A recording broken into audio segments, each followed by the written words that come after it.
Vamos lá, pessoal, olha, eu sou o William, mais uma aula de Química, tá? E hoje nós vamos dar continuidade, mais uma vez, o que nós começamos a falar lá no capítulo de ligações químicas, tá?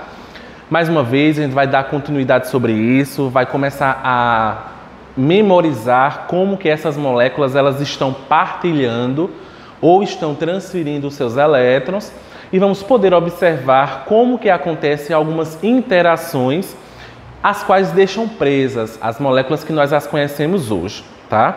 Então, nesse capítulo, nós vamos falar sobre a polaridade molecular e sobre as forças intermoleculares. Vale ressaltar que a gente precisa ter um conhecimento prévio sobre dois contextos. O primeiro deles envolve as ligações químicas de uma forma geral, tá? Nós vimos lá atrás que as ligações químicas elas dividem-se em ligações covalentes e ligações iônicas. Quando nós precisarmos caracterizar esse composto, a depender da diferença dos elementos. Como também existem as ligações metálicas. Mas as ligações metálicas elas são casos particularizados de elementos. Então a gente vai deixá-las para estudar quando falarmos exatamente sobre as substâncias que formam complexos metálicos. Então, nós falamos sobre a geometria molecular na nossa última aula. Vimos como que acontece o aparecimento de um átomo central. Nós vimos as características para que nós possamos determinar esse átomo central. E também falamos sobre os pares ligantes e os pares não ligantes que estavam envolvidos em uma determinada espécie química. A geometria molecular é muito importante também para que nós possamos interpretar qual a polaridade de uma molécula e como que nós vamos interpretar a força que acontece entre essas moléculas, ok? Então, uma outra característica não mais importante que as demais é a tabela de eletronegatividade. Olhem, eu já pedi que várias vezes vocês tivessem uma ênfase sobre a tabela de eletronegatividade. É muito importante que vocês tenham ela como base ou então, principalmente, vocês saibam como que na tabela periódica essa eletronegatividade ela acaba correndo, né? Que é da esquerda para a direita e de baixo para cima, excluindo mais uma vez os gases nobres. Pessoal, sobre polaridade molecular, nós temos que observar que quando falamos sobre polaridade, nós vamos falar sobre polos, né? Então, obrigatoriamente, nós falaremos sobre um momento dipolar, né? Então, eu preciso, então, caracterizar esse momento dipolar, tá? Que nós vamos acabar ocasionando sobre eles e encontrando uma definição própria. Então, o momento dipolar de uma molécula vai ser a grandeza vetorial cuja a sua intensidade vai ser diretamente proporcional à sua carga elétrica. Ou seja, como nós estamos falando em um momento que envolve polos, tá? Ou seja, nós vamos ter pelo menos duas espécies químicas formando essa molécula, e daí o que é que acontece? Elas podem apresentar os mesmos polos, polos iguais, ou então podem apresentar polos diferentes, ok? Então, quando essa grandeza vetorial vai construir a sua intensidade, e como nós sabemos, essa intensidade vai ser diretamente proporcional, ou seja, se eu aumento uma grandeza, obrigatoriamente eu terei que aumentar a outra.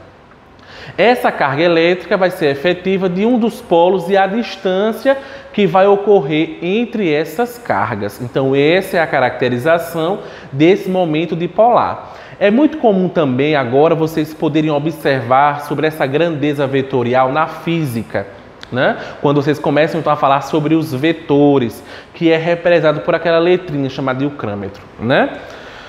As moléculas polares, né, caracterizando então essa polaridade de moléculas, né, inicialmente nós teremos dois tipos de ligações químicas que envolvam a polaridade molecular. Nós vamos ter as ligações que vão ser polares e as ligações que não serão polares, ora chamadas de ligações apolares. Então, as moléculas polares vão apresentar um vetor de polarização resultante diferente de zero. Como é que eu vou encontrar isso? Primeiro, a conformação da nuvem eletrônica vai ser diferente para uma molécula polar. Esse vetor de polarização, ele vai ser um vetor diferente de zero, que vai então dar uma deformação na nuvem. Como que então nós vamos ver que esse valor vai ser obrigatoriamente diferente de zero? Um passo importante é nós termos em mão a tabela de eletronegatividade. Pega a tabela de eletronegatividade, pega o valor eletronegativo de uma espécie química, a mais eletronegativa, e subtrai da outra espécie química de menor eletronegatividade. Se essa diferença de polarização resultar num valor diferente de zero, obrigatoriamente a molécula vai ser polar. Enquanto as moléculas apolares possuem um vetor de polarização resultante nulo, ou seja, esse vetor de polarização vai ser igual a zero. As forças intermoleculares, que serão as forças que vão dar então a regência entre as moléculas, por exemplo, entre uma molécula de água e uma molécula de gás carbônico, uma molécula de amônia, uma molécula de monóxido de carbono, uma molécula de ácido sulfúrico. Então, quando nós falarmos sobre essas forças intermoleculares, elas serão assim denominadas porque se referem às interações entre as moléculas. Como acabei de mencionar. Eu quero então saber qual é a interação que ocorre entre uma molécula de água e uma molécula de gás carbônico. Então são essas as interações que nós falaremos durante essa aula, chamadas de forças intermoleculares. Já por outro lado, as forças intramoleculares, olha o termo intra, ocorrem na própria molécula. Tá? Que são então as interações que acontecem, por exemplo, entre os átomos de hidrogênio e o átomo de oxigênio na molécula de água. Então, as interações que ocorrem intermoleculares são entre as moléculas, já as interações intramoleculares ocorrem na própria molécula. Forças intermoleculares em dipolos permanentes são forças eletrostáticas entre moléculas polares.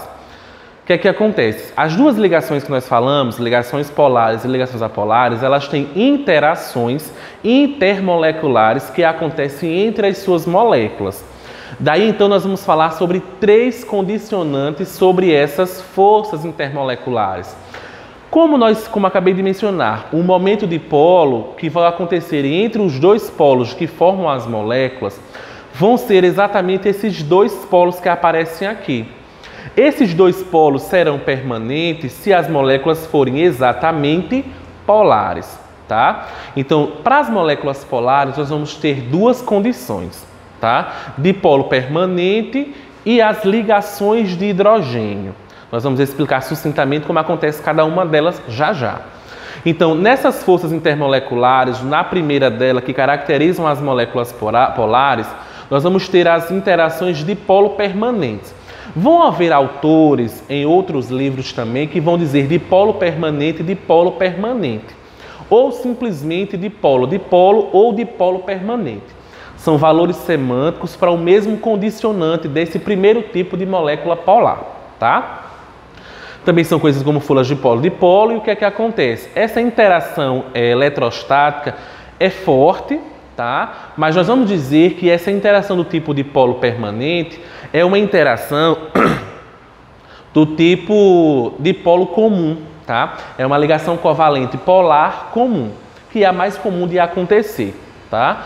Em alguns desses casos, nós vamos ter um elemento muito essencial, que vai ser o átomo de hidrogênio, tá? Então, o hidrogênio quando se liga a cloro, por exemplo, o hidrogênio quando se liga a bromo, por exemplo, nesse caso nós vamos ter moléculas do tipo polares, porque percebam que eu tenho nuvens deformadas. Lembre-se que a nuvem do hidrogênio é muito pequena, né? Só tem um átomo, só tem um número atômico igual a 1, então a sua nuvem realmente é muito pequena. Quando nós compararmos essa nuvem do hidrogênio ligando a nuvem do cloro, por exemplo, que já tem uma nuvem muito maior, perceba que vai haver uma deformação. É como o exemplo que eu havia citado nas outras aulas sobre as bexigas de festa infantil. Imagine que você tem duas bexigas da mesma cor, por exemplo, e as enchem com a mesma intensidade. Obviamente que quando você amarrar uma na outra, você vai ter o mesmo tamanho e a mesma conformação. Ali nós vamos falar que naquela molécula, por exemplo, genericamente, há uma força chamada de apolar, porque eu vou ter nuvens que não se deformam. O que é que acontece? As forças intermoleculares que acabam ocasionando com esses dipolos que são induzidos, que nós também podemos os chamar de dipolos instantâneos, ocorrem com uma certa instantaneidade, ou seja, elas acontecem de uma forma muito rápida. São interações muito fragilizadas, são interações muito fracas, tá? Então, as forças intermoleculares do tipo dipolos induzidos são as forças eletrostáticas que ocorrem exatamente nas moléculas apolares. Então, essa já é uma regra inicial. Todas as moléculas apolares serão obrigatoriamente atraídas por os dipolos que serão induzidos. Como eu disse também, vocês podem os chamar de dipolos instantâneos. Vão haver livros que vão chamar de dipolo induzido, dipolo instantâneo. Mas essa é uma mesma representação dessa força intermolecular para todas as moléculas apolares. O que é que acontece? Essas interações de dipolos induzidos também são conhecidas como os dipolo induzido ou forças de dispersão. Ainda assim, há outras duas formas, na verdade, de nós nomenclaturarmos essas forças de dipolo induzido. São as forças de London ou as forças de Van der Waals, tá? Tem essa mesma caracterização para as interações que ocorram entre as moléculas. O que é que acontece? Um outro caso particularizado são as ligações de hidrogênio, também conhecidas como pontes de hidrogênio. É muito comum vocês ouvirem falar também lá na biologia sobre as pontes de hidrogênio, né? Sobre as ligações de hidrogênio, já que essas ligações elas são muito fortes. Então, se nós fôssemos colocar essas interações intermoleculares em uma ordem crescente de força, nós teríamos as pontes de hidrogênio como as do topo, as que são mais fortes, as que são mais difíceis de ser quebradas. Depois vinham as interações dipolo-dipolo e, por último, as interações dipolo induzido. Tá?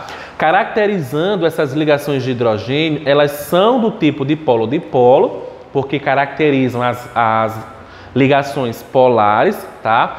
Com a particularidade de serem mais fortes do que as do tipo dipolo-dipolo comuns. Como que então eu vou diferenciar as ligações de hidrogênio das ligações do tipo dipolo-dipolo? Como o nome já sugere, as ligações do tipo ligações de hidrogênio ou pontes de hidrogênio, elas se encontram com o átomo de hidrogênio ligado diretamente a elementos mais eletronegativos que eles. É o famoso FON, tá? Flúor, oxigênio, nitrogênio.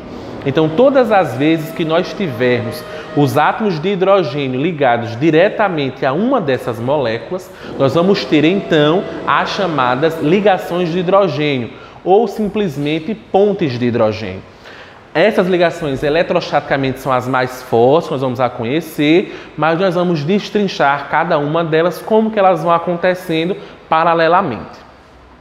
Polaridade das moléculas, como que a gente pode então defini-las de uma forma sucinta? É o acúmulo de cargas elétricas em regiões distintas da ligação. Que regiões são essas? Os polos, tá? Então essa polaridade ela vai ter um acúmulo de cargas. Essas cargas são elétricas e elas podem aparecer com vetores diferentes. Vetores só negativos, só vetores positivos ou simplesmente vetores com cargas opostas, como que acontece aqui, tá? As ligações iônicas são fortemente polarizadas e cada íon define um polo de ligação. Por exemplo, eu tenho um cátion formado por um íon positivo e um ânion formado por um íon negativo. Uma regra clara de representação para todas as ligações do tipo iônicas é que todas as ligações iônicas elas são polares, tá? Caracterizei um composto como iônico, obrigatoriamente esse composto vai ser polar. As ligações que acontecem com ele são ligações polares, já que obrigatoriamente nós vamos ter polos opostos. As ligações covalentes, elas ocasionam a sua polaridade em função da diferença de eletronegatividade entre os átomos da ligação, né? Então, para que nós possamos então caracterizar as moléculas efetivamente como polares ou como apolares, eu preciso então encontrar a diferença de eletronegatividade que acontece com elas. Então, para as ligações iônicas, nós teremos todas elas caracterizadas como polares. Mas já nas ligações covalentes, nós podemos ter duas classificações. As moléculas podem ser apolares quando essas moléculas forem formadas por átomos de eletronegatividades iguais. O que é então que acontece com a nuvem de uma molécula apolar? Ela não se deforma, tá? É o caso, mais uma vez, das duas bexigas que você vai inflar elas com a mesma intensidade. Vai ter a mesma nuvem e elas não vão tirar essa conformação, elas não vão se deformar. Já para as ligações covalentes polares, elas serão formadas por átomos de eletronegatividades diferentes. Ou seja, a nuvem eletrônica de uma molécula de caráter polar, ela vai então se deformar, porque eu vou ter então tamanhos diferentes. Na prática, como isso acontece? Ligação covalente polar, como nós já sabemos, apresenta momento dipolar igual a zero. Percebam na molécula de H2, né? Se nós formos então fazer a subtração da eletronegatividade para ter uma variável comum, nós vamos perceber que a diferença de eletronegatividade de todas essas moléculas aqui serão igual a zero. Então, quando esse momento dipolar for igual a zero, eu vou ter uma ligação covalente polar. E ela vai ocorrer então quando dois átomos iguais se ligam. Mas, pessoal, existem algumas exceções para essas regras e eu vou aplicá-las daqui a pouco. Ligações covalentes polares serão contrárias às ligações covalentes apolares, pois o seu momento dipolar vai ser diferente de zero. Percebam em todos esses exemplos aqui, ó, HCl, CO, HF, tá? Fazendo a variação de eletronegatividades, pegando a maior eletronegatividade e subtraindo da menor da outra eletronegatividade, nós vamos ter um valor que vai ser diferente de zero. Valor diferente de zero e valor diferente de zero. Todos esses dados aqui de eletronegatividade existem na tabela de eletronegatividade, tá? Nesses casos aqui, ó, o átomo mais eletronegativo, ele tende sempre a atrair para a sua nuvem toda a quantidade de elétrons que tiver no outro átomo. Esta é uma característica dos elementos eletronegativos. Todos eles conseguem atrair os seus elétrons para si próprios, recebendo então os elétrons e os tornando assim espécies químicas negativas, tá? Aqui é uma tabela de eletronegatividade e é muito comum que vocês absorvam estas informações, ó. Aqui existem os metais, que são muito eletropositivos, ou seja, eles vão sempre deixar com que os elétrons sejam puxados para o elemento mais eletronegativo. E como nós sabemos aqui, o flúor é o elemento de maior eletronegatividade em que há na tabela periódica.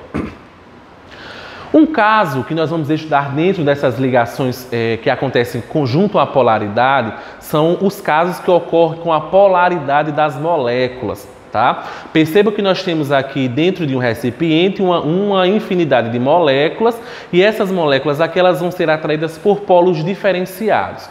Os polos são os vetores que acabam ocasionados por cargas negativas e positivas. O que ocorre então, mais uma vez, a ação da força eletrostática que vai poder unir essas moléculas e vai poder mantê-las unidas durante um determinado tempo, caso não haja uma interação extra, né? Então as moléculas também apresentam polaridade, que depende do tipo de ligação química, se vai ser polar ou apolar, e da geometria molecular. Os casos particularizados que eu falei lá nas ligações covalentes apolares dependem obrigatoriamente da geometria molecular. Geometricamente, mais uma vez, se nós tivermos esses momentos dipolares que resultem em zero, a depender da geometria, nós vamos obrigatoriamente ter moléculas apolares, tá? Caso isso não aconteça, as moléculas continuam sendo polares.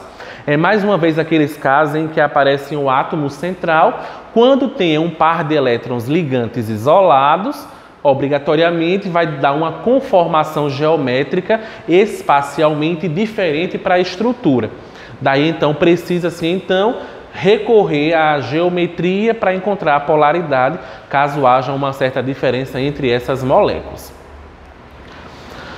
Moléculas apolares apresentam um momento dipolar resultante igual a zero. Perceba como acontece aqui, tá? Nem todas as vezes, todas as moléculas terão sempre ligações covalentes polares e serão polares. E nem todas as vezes as ligações covalentes apolares terão momentos sempre apolares.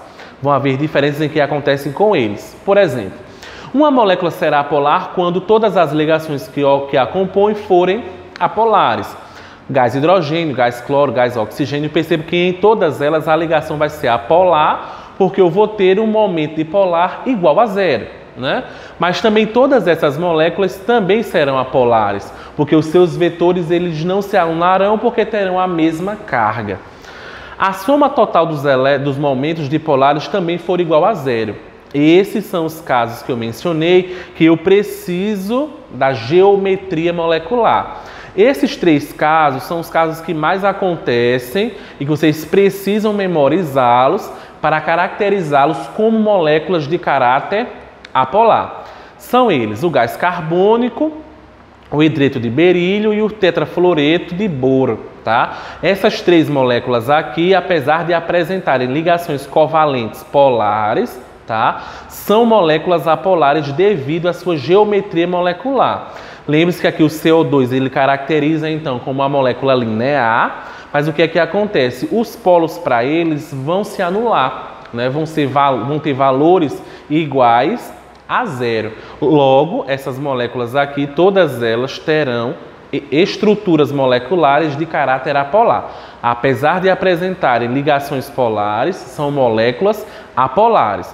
Como que nós decidimos isso? A depender da sua geometria. Por exemplo, aqui, ó, no caso do BF3, todos os seus polos serão anulados, a sua frequência de polarização vai ser nula. Com isso, obrigatoriamente, a molécula vai ser apolar. Já nas moléculas polares, são casos mais específicos, nós falamos sobre elas, né? Apresenta um momento dipolar resultante diferente de zero, para isso a gente precisa também da tabela de eletronegatividade, certo? Em todas essas moléculas terão átomos diferentes. É muito comum que as moléculas apolares tenham átomos iguais. O que também é muito comum que as moléculas polares tenham átomos diferentes. Percebam, HF, H2O, CClH4, NH3, tá? Todas estas moléculas serão de naturezas polares. Primeiro, porque elas acontecem com átomos diferentes e segundo, porque o seu momento dipolar vai ser diferente de zero. Forças intermoleculares são aquelas interações que acabam mantendo as moléculas unidas. Como eu mencionei, nós vamos ter os momentos em que os polos se repetem a depender da força. Em dipolo-dipolo, dipolo induzido e as ligações de hidrogênio. Essas forças que mantêm as moléculas unidas em um composto covalente são as interações que uma molécula vai manter os seus átomos, as suas espécies químicas, de uma certa forma unidas. O que acontece com a amônia, por exemplo, NH3, o que é que mantém então os 3 átomos de hidrogênio presos ao átomo de nitrogênio? Essa é uma força intermolecular que vai ser regida por uma determinada interação. Determina também as mudanças de estado físico e são de 3 tipos. Forças de London, que são as interações dipolo induzido, dipolo-dipolo permanente e as chamadas ligações de hidrogênio. No caso das forças de London, elas acontecem exatamente nas moléculas apolares. Então essa é uma característica que vai ser fixa. Todas as vezes que nós encontrarmos moléculas apolares, obrigatoriamente as interações que vão reger essa molécula serão as forças de London, ou simplesmente dipolo induzido, dipolo instantâneo, tá? É o que acontece nas moléculas de gás hidrogênio, gás oxigênio, gás nitrogênio. Olha aqui, ó, CO2, mais uma vez, são átomos diferentes, mas de acordo com a geometria, nós vamos tornar essa molécula apolar. Por sua vez, forças de London, dipolo induzido. CH4 também é uma molécula que acaba ocasionando sobre ela uma interação que os seus polos eles acabam sendo induzidos, a interação ela continua sendo instantânea. Gás cloro, hélio, neônio, argônio, todas essas moléculas que também são formadas por os chamados gases nobres. Olha aqui, olha as forças de London, que são forças muito fracas. Em alguns casos, vocês também vão poder ouvir falar como forças de Van der Waals, tá? Nas forças do dipolo-dipolo, que acontecem entre o dipolo permanente, são casos que acontecem nas moléculas polares. Mas como eu disse, para as moléculas polares eu tenho 2 casos. as interações do tipo dipolo-dipolo e as forças ou pontes de hidrogênio.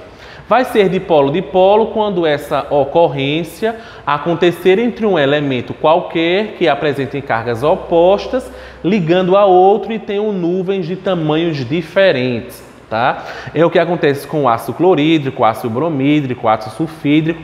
Olha aqui o caso particularizado para que a gente não possa confundir. CO2, molécula apolar, dipolo induzido. Monóxido de carbono, CO, é uma molécula altamente polar. Logo, a interação que vai reger o carbono e o oxigênio vai ser do tipo dipolo permanente. O mesmo acontece com o trióxido de enxofre, certo? Uma molécula de natureza diferenciada, que também é ocasionada sobre ela a interação do tipo dipolo permanente. Por último, nós vamos ter as ligações por pontes de hidrogênio, que acontecem particularmente, são casos particularizados da interação dipolo-dipolo, e ocasiona então sobre as moléculas que envolvam o átomo de hidrogênio, obrigatoriamente, e quando esse átomo de hidrogênio esteja ligado diretamente a um átomo de flúor, a um átomo de oxigênio e a um átomo de nitrogênio. É o famoso FON. Né? Então, se eu tenho hidrogênio ligado diretamente ao FON, obrigatoriamente a interação vai ser por ligações de hidrogênio ou simplesmente pontes de hidrogênio. É o que acontece com o ácido fluorídrico, com a água e com a amônia. São três casos que vão sempre acontecer. Casos de moléculas polares, cuja sua interação vai ocorrer por as pontes de hidrogênio. Para nós podermos diferenciar uma molécula, se a molécula obrigatoriamente for polar e eu tiver hidrogênio ligado a um desses três elementos, obrigatoriamente pontes de hidrogênio. Se a molécula for polar e eu tiver hidrogênio ligado a um outro elemento, eu vou ter então uma molécula do tipo dipolo permanente. Caso seja uma molécula apolar, obrigatoriamente dipolo induzido. Esta é a sequência de número de polarização que acontecem com os átomos. Todos eles vão acontecer de forma diferente, as interações vão ocorrer entre elas, podem ser de diferentes formas, a depender dos nossos vetores. Fica a atividade para a sala de vocês e até o nosso próximo encontro.